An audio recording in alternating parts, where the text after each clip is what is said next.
அன்பார்ந்த முருகபக்தர்கள் வணக்கம். நான் எதை கொடுத்தாலும் இந்த பிரபஞ்சம் திரும்ப கொடுக்குது. ஆனால் அது எப்படி கொடுக்குதுன்னா, நம்ம என்ன மனநிலையோட கொடுக்குறோம் அப்படின்ற பொறுத்து தான் இந்த பிரபஞ்சம் நம்மளுக்கு தருது.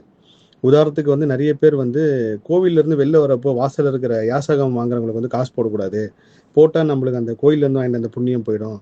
கோவில் யாருக்கும் காசு கொடுக்கக்கூடாது. கோவில் யாருன்னா ஹெல்ப் கேட்டால் செய்தால் நம்மளுக்கு அந்த புண்ணியம் போயிடும் சொல்லி கிட்டத்தட்ட ஒரு பல ஆண்டு காலமாகவே இதை மக்கள் நம்புறீங்க. நம்பவும் இப்போ வரைக்கும் நம்பிட்டு இருக்காங்க. ஆனால் நான் என்னோட கர்ம ஆராய்ச்சியிலையும் இந்த ஆன்மீக தேடலையும் உணர்ந்த விஷயம் என்னன்னா, நீங்கள் கோயிலுக்குள்ளே இருந்து கொடுத்தாலும் சரி, வெளியில் கொடுத்தாலும் சரி, உள்ளே போகிறதுக்கு முன்னாடி கொடுத்தாலும் சரி, என்ன மனநிலையோட கொடுக்குறீங்கன்ற பொறுத்து தான் உங்களுக்கு புண்ணியமும் உங்களுக்கு உண்டான அதிர்ஷ்டமும் வருது. என்ன மனநிலை கொடுக்குறீங்க? இப்போ எனக்கு நேற்று நான் பாடிகார்டு முடிச்ச கோயில் போனேன். கோயில் போயிட்டு எனக்கு உள்ள பூ கொடுத்தாங்க. இப்போ பெரும்பாலும் நான் எனக்கு கொடுக்குற பூ வெளியில் எந்த பக்தர்கள் கொடுக்கணும்னு தோணுதோ, அவங்களுக்கு அந்த தீர்க்க முடியாத ஒரு பிரச்சனையில் வந்திருக்காங்க, ஒரு மன வேதனையில் வந்திருக்காங்க. அப்படி இருப்போ நம்ம கொடுக்குற அந்த பூ அவங்களுக்கு அவ்வளோ பெரிய இன்பத்தையும் சந்தோஷத்தையும் தருது. அப்பா என் பிரச்சனை தீந்துடும் அப்படின்ட்டு. அந்த நம்பிக்கை திரும்ப நான் எப்பயாவது ஒரு இடத்துல இடர்பாடுகளை சிக்கும் பொழுது, அதை நான் சந்திக்கும் போது அந்த நம்பிக்கை திரும்ப என்னை காப்பாற்றுது நான் பல தடவை உணர்ந்திருக்கேன்.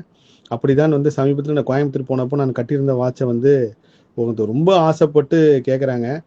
நான் ஓகே வச்சிங்கன்னு சொல்லி நான் கொடுத்துட்டேன். உண்மையிலேயே நான் கோயம்புத்தூர் ஏர்போர்ட் வந்ததுக்கப்புறம் என்னை சந்திக்க ஒரு நபர் வராரு கலிஃபோர்னியாவிலேருந்து. அவர் ஃபோன் பண்ணி, ஐயா நான் ஏதாவது ஒன்று உங்களுக்கு வாங்கிட்டு வரணும் அப்படின்றப்போ, நான் எதுவுமே வேண்டாங்க, நான் இலவசமாக வாங்க மாட்டேன் அப்படின்னு சொல்லி நான் சொல்கிறப்போ, இல்லைங்க நான் ஒரு வாட்சாவது வாங்கிட்டு வரேன், அந்த வாட்ச் நீங்கள் பயன்படுத்தின்னு சொல்ல பெரிய ஆச்சரியமா இருந்துச்சு. எந்த சக்தி இப்படி இயக்குதுன்னு தெரியல. அப்படி தான் இந்த புக்கு கிட்டத்தட்ட நான் திருப்பம் தரும் திருப்புகள் அந்த பதிவு ஆரம்பிக்கும் போது நிறைய திருப்புகள் புக்கு வாங்கினேன் தேடலுக்காகவும். நிறைய அதுலேருந்து படித்து ஒன்று தான் பதிவு பண்ணேன். திருப்புகள் இப்போ இருக்கிற வருஷனே பார்த்தீங்கன்னா கிட்டத்தட்ட ஒரு 8-9 வருஷம் இருக்குது. அதில் சிறந்ததாக எடுத்து பண்ணிவிட்டு, ஆஹா இதெல்லாம் நம்ம படித்து முடிச்சிட்டோமே, திரும்ப இது இப்படியே இந்த இடத்துல இருக்க போது, இது யாருக்காவது முருக பக்தர்களுக்கு கொடுக்கணும் அப்படின்னு நினைக்கிறப்போ, ஒரு தம்பி கிட்டத்தட்ட அவர் இப்போ வரைக்கும் மருத்துவமனையில் இருக்கார். ஒரு உடல் குறைபாடுள்ள ஒரு பிரச்சனையை சந்திச்சுட்டு இருக்கார். அவர் எனக்கு ஒரு 50 நாளாக தொடர்ந்து ஒரு மெசேஜ் அனுப்பிச்சிருக்கார். நான் பார்க்கவே இல்லை. எனக்கு திருப்புகள் புக்கு கொடுங்க, நான் ஹாஸ்பிட்டலில் இருக்கேன், நான் படிக்கணும், உங்ககிட்ட இருக்கிற எல்லா புக்கு கொடுங்க அப்படின்னு கேட்டுகிட்டே இருந்தார். அவருக்காக இந்த புக் நான் எடுத்து பதிவு பண்ணுறேன். இன்றைக்கி அவருக்கு அந்த அட்ரஸ்க்கு போயிடுது. இதே மாதிரி இன்னும் நிறைய புக்கு முருகர் சம்மந்தமாக நான் வச்சுருக்கேன். அது கண்டிப்பாக நான் சந்திக்கிற முருக பக்தர் எல்லாமே கொடுத்தணுன்னு இருக்கேன். கிட்டத்தட்ட ஒரு 1000கணக்கான புக்கு இந்த முருகர் ஆராய்ச்சியில் நான் தினமும் வாங்கி படிச்சுட்டு அதை அப்படியே வச்சுருக்கேன். கண்டிப்பாக எதிர்காலத்தில் எல்லா முருக பக்தர்களும் கொடுக்கணுன்றது என்னோட ஆசை. ஸோ இன்றைக்கி அவருக்கு அந்த புக்கு போகுது. இது ஒரு பெரிய மனநிறைவான ஒரு விஷயம். எந்த இடத்துல எந்த பொருள் மதிக்கப்படுதோ அவங்ககிட்ட தான் இருக்கணும். இயற்கையும் அப்படி தான் கொடுக்கும். அதில் இன்றைக்கி அந்த திருப்புகழ் புக் ஒரு அந்த சகோதரருக்கு போகுது. அவர் போனதுக்கப்புறம் பதிவு பண்ணுறேன்னு இருக்கார். அந்த பதிவு நான் பதிவு செய்கிறேன். எல்லா புகழும் முருகனுக்கே நன்றி. திரும்பவும் சொல்கிறேன், நீங்கள் கோவிலேருந்து வெளில தர்மம் பண்ணாலும் சரி, கோவில் உள்ளே பண்ணாலும் சரி, நீங்கள் என்ன மனநிலையோடு பண்ணுறீங்கன்ற பொறுத்து மட்டும்தான் இருக்குது. அது அது இயற்கை கரெக்டாக நம்மளோட எண்ணத்தையும் செயலையும் நோட் பண்ணுது. அது 100% உண்மை. சமீபத்தில் ஒருத்தவங்களோட கர்மா பார்க்குறப்போ, கண்டிப்பாக அவங்க செஞ்ச தர்மம் புண்ணியம் எப்படி காப்பாற்றிருக்குன்னா, அவங்களுக்கு ஒரு தசை நடக்குது. அந்த தசையில் அவங்க கண்டிப்பாக ரத்த காயம் படணும்னு இருக்குது. ஆனால் யாரோ ஒருத்தர் ஒரு மூலயமா அவங்க பிளட் டொனேட் பண்ணுறாங்க. அந்த பிளட் டொனேட் பண்ணதுனால அவங்களுக்கு அந்த வர ஆபத்து மாறிடுச்சு. உங்கள் உடம்புல இருந்து ரத்தம் போகணுன்றது விதி.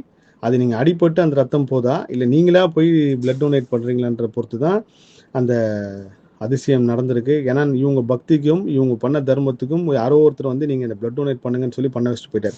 இப்படி தான் நம்மளை சுற்றி இந்த இயற்கை யாரோ ஒரு ஆளை காட்டிக்கிட்டே இருக்குது.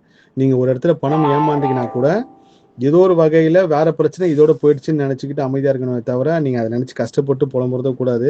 இப்படி தான் இந்த உறவுகள் ஏமாற்றமும். உங்களை ஒரு உறவு ஏமாற்றிட்டு போயிட்டாங்க அப்படின்னா, ரைட்டு இன்றைக்கே ஏமாற்றிட்டு போயிட்டாங்க, இன்னும் ஒரு 5 வருஷம் 10 வருஷம் கழிச்சு நம்ம நம்பி பயணிச்சிருந்தா என்ன ஆகுறது அப்படின்னு நினச்சி தான் போகணுமே தவிர, ஐயோ இவங்க விட்டாங்க, நம்ம கடைசியில் தனியாக தான் போகிறோம், தனியாக தான் இந்த உலகத்துக்கு வந்தோம், யாருமே நிரந்தரம் கிடையாது, நம்ம பக்தி மட்டும்தான் கடைசி வரைக்கும் உங்களுக்கு இருக்கும். ஒவ்வொரு முருக பக்தன் இறப்புக்கு பின்னாடியும் கண்டிப்பாக முருகனை திரும்ப முருக பக்தரை பிறகுறான். அதனால் எது இழப்பு வந்தாலும் முருகர் நம்ம கூட இருக்கார், நம்ம பார்த்துக்கலாம், சமாளிச்சுன்னு எண்ணத்தை மட்டும் நீங்கள் வளர்த்துக்குங்க. மலேசியா பயணத்துக்கு அப்புறம் வர நேர்காணல்களாக இருக்கட்டும், அது முருகர் அற்புதம் அதிசயமாக இருக்கட்டும், இன்னும் அபரிவிதமாக இருக்கும். மலேசியாவில் நடக்கிற முருகர் அடைக்க நிகழ்ச்சிக்காகவும் நான் இந்த பயணத்தில் இருக்கேன். ஏன்னா இதை போய் நான் முன்கூட்டி எல்லாமே தயார் பண்ணணும். எல்லார் மாதிரியும் நம்ம வாலண்டியர்ஸ் உதவி கேட்டு நான் பண்ணக்கூடாதுல ரொம்ப கான்சியஸாக இருக்கேன். முருகர் நம்மளுக்கு வசதி கொடுத்துருக்காரு, சேனல் அவங்க பண்ணுறேன்னு சொல்லியிருக்காங்க, அப்படி தான் பண்ணணும்னு சொல்லிட்டு. ஸோ முருகர் அழைக்கிறார் மலேசியாவில் பிரம்மாண்டமாக நடக்கும் அடுத்த வருஷம். எல்லா புகழும் முருகனுக்கே. நன்றி.